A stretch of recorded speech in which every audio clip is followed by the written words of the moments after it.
We begin in the United States. President Joe Biden and Vice President Kamala Harris held a joint event in Largo, Maryland on Thursday. They appeared together for the first time since the commander-in-chief was replaced by Harris as the Democratic presidential nominee last month.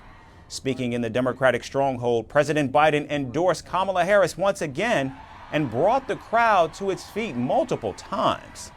Folks, I have an incredible partner. The progress we made.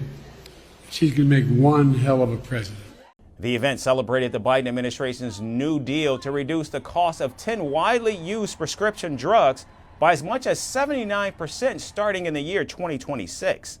The move is expected to provide financial relief to millions of Americans and ease frustration over high prices ahead of the November election. Why are prescription drugs so expensive? I will tell you. Well, one big reason is for years, Big Pharma has often inflated the price of life-saving medications, often charging many times what it would cost to make just to increase their profits. And millions of Americans have suffered as a result. The newly announced deal is part of the Inflation Reduction Act, which was passed by Kamala Harris's tie-breaking vote in the U.S. Senate. The law allows for the drug price negotiations to benefit 66 million Americans, which no Republican supported. Not a single Republican voted for this bill, period. Not one in the entire Congress.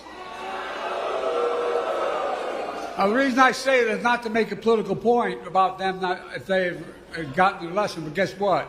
They want to, the guy we're running against, what's his name? Donald Dump or Donald, whatever. They want to get rid of this, what we passed. They're fighting to get rid of what we've just passed. No, I'm serious. No help from Republicans passed the Inflation Reduction Act thanks to the tie-breaking vote of Kamala made it possible. Now, the event comes a day after a Labor Department report showed inflation rates in July had dropped below 3% for the first time in 3 years. President Biden said his policies to lower costs were proving to be effective. Yes. I told you we're going to have a soft landing. We're going to have a soft landing. My policies are working. Start writing that way, okay? Meanwhile, Republican presidential candidate Donald Trump attacked the Biden administration's economic record on the very same day. During a press conference at his New Jersey golf club, the former president also tried to blunt the Harris campaign's momentum. Harris has just declared that tackling inflation will be a day one priority for her. It's going to be day one. But day one, really, for Kamala was 3.5 years ago. Where has she been? Now, the ex-president went on to say that he's very angry with Kamala Harris and is entitled to launch personal attacks on her. I think I'm entitled to personal attacks. I don't have a lot of respect for her. I don't have a lot of respect for her intelligence, and I think she'll be a terrible president. She certainly attacks me personally. She actually called me weird. He's weird. It was just a soundbite. And she called J.D. and I weird. He's not weird. He was a great student at Yale. Now, polls are showing that Americans actually prefer Kamala Harris over Donald Trump to handle the U.S. economy. And with the new achievement in health care and inflation going down, it seems like Kamala Harris is living up to voter expectations.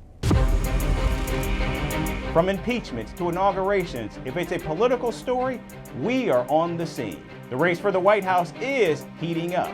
Kamala, you're fired. I say, bring it on. If it's breaking news, we're live with the latest coverage. From the White House, the State Department, and Capitol Hill, we know the issues, but above all, we know the players to bring you the latest in-depth analysis on all the key stories that we're covering. I'm Eric Ham. Join me from Washington here on Firstpost America.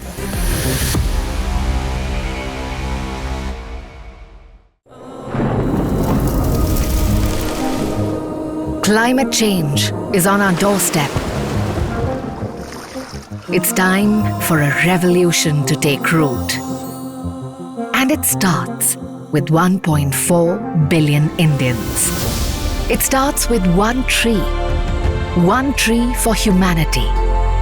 One tree for Mother Earth. One tree for a future.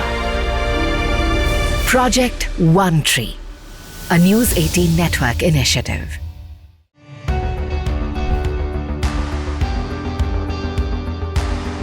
Across continents, one powerful news source.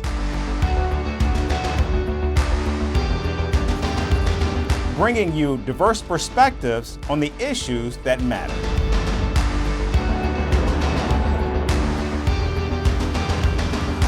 We go beyond the boundaries to give you that little extra about every sporting moment.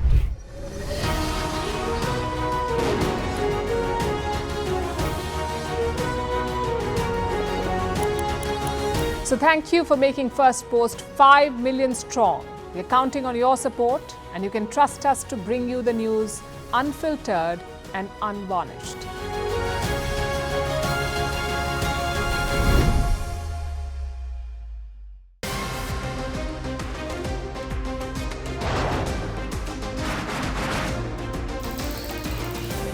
On the show today, the T20 World Cup bandwagon has moved across to the West Indies. What do you expect from this?